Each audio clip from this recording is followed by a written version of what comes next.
570 খ্রিস্টাব্দ। পবিত্র নগরী মক্কাতে তখন অন্ধকার যুগ। ঐতিহাসিকরা এই যুগকে বলেন আইএমএ জাহিলিয়া বা অজ্ঞতার যুগ। সে সময়ে মক্কা ছেয়ে গিয়েছিল মূর্তি পূজায়।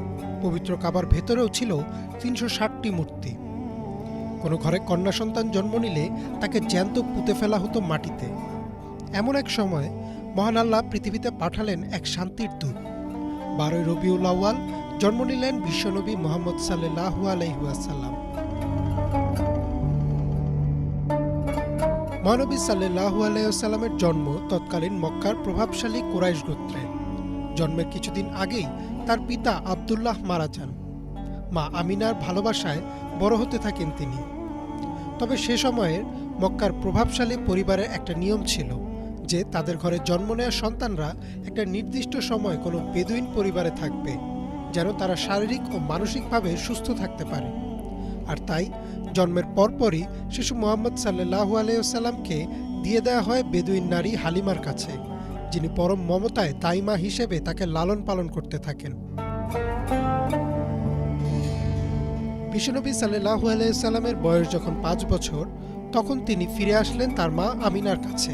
তবে মাত্র 1 বছর পরেই তিনি হারালেন তার মাকেও। বাবা মা হারা শিশু মুহাম্মদকে কোলে তুলে নিলেন তার দাদা আব্দুল মোতালেব। প্রচণ্ড ভালোবাসা দিয়ে তিনি বড় করতে থাকেন বিশ্বনবীকে।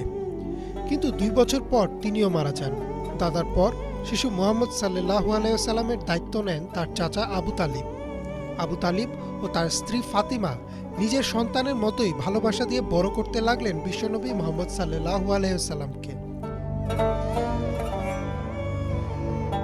ছোটবেলা থেকেই মহানবী সাল্লাল্লাহু আলাইহি ওয়াসাল্লামের পরিবার ও আশপাশের লোকজন লক্ষ্য করলেন তার অসাধারণ চারিত্রিক বৈশিষ্ট্য। নির্ভীক, সত্যতা, আমানত রক্ষাকারী, কঠোর পরিশ্রমী, ওয়াদা পালনকারী।